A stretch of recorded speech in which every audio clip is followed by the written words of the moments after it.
Hello and welcome to another Elden Ring video. Today we're going to be getting Terra Magicka and testing it to see what effect it has. So if you look at the map, this is where we are. It's northwest of the academy, at the sort of base of the cliffs there, near to where you get the glintstone key from behind the glintstone dragon. You'll need a stone sword key to enter this dungeon. So, just to give you an idea of your bearings, that's where we are. Obviously there'll be a mist door here. You need to unlock it with the stone sword key in this slot here, and that'll let you in. Now I've already cleared out a lot of this cave, but I thought I'd come back and do a video on it. Obviously don't forget this site of grace. You'll find mainly rats and sorcerers in here. Just run through until you get to this big room here, then you'll have to deal with a few sorcerers. There are a few items to gather. For example, if you go into here, there's a stone sword key. Don't think there's any secret passage or anything around here. The next chap that you're going to meet is one of those big sorcerer guys who are quite tough. So take your time here. Hit him with something hard. I mean, I'm quite over level for this, so I'm not having you might to buff up a bit before you take him on. Take your time a bit. There are a couple of more sorcerers throwing spells at you. There's one up high there. I don't think you can get it there. Certainly I haven't found a way up. If there is, please let me know in the comments. There may well be nothing worth having up there. But you can get a rune arc in this chest here. Obviously that guy can be quite annoying. He's got a ranged weapon or a spell or a bow that might be the easiest solution to take him out. And we're going to use the primeval sorcery stars of ruin here.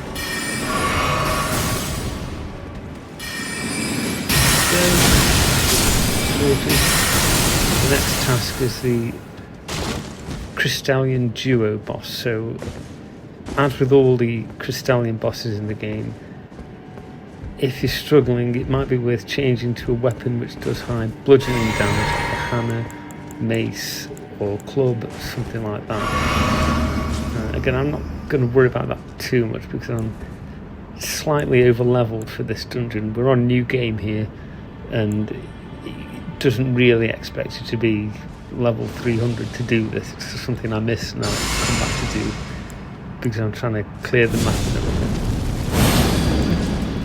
The weapon I'm using here and the spirit, actually, if you're interested, is the Knight Rider glaive with the black flame tornado in it. This is theoretically because I believe it does percentage damage to half effect. And it's an AoE attack, so if you stand in between an area now, take them all out. This is down. Just deal with the second one here.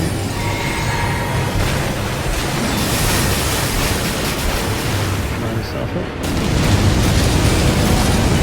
Again, you might find one of the giants pushing out. A better weapon for doing this.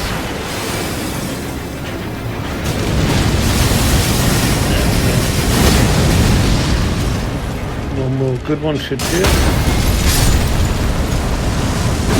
And that's going to give us the crystal release spell, which I think is one that they use with you. So don't go on the thing that sends you back to the start. Head into the lift and stand on the centre. Speed the lift up a bit. Obviously it doesn't really travel this fast, but it is quite a long way up. And head up the stairs, climb up the ladder, and you'll find a chest. That is the Terra Magicka spell. Put it up to the chest, take it out, and what that does is it puts a big sigil on the ground, and if you cast a spell with glintstone on that sigil, you'll get a buff to its potency, so if it's an offensive spell it'll do more damage. I believe it's around 30% depending on what else you've got going on, but that's the sort of figure that I think the wiki tells you. So we're going to try on our usual test dummy, Mr. Fellowman, who's just hanging around and chilling in the subterranean shunning grounds at the underground roadside. We're not using the Bloodflame blade, so we'll replace that. And I'll do a Comet Azure, I think, without the Terra Magicka spell first, just to see what that does. So one cast. Reasonable damage, reasonably quick, but he can obviously escape from that by tanking the damage and jumping out of the way. So what we'll do now, we'll quickly rest at the side of the grate to reset him. Then we'll give it another go, but with the Terra Magicka cast and the standing on the sigil. So Terra Magicka first, and Comet Azure.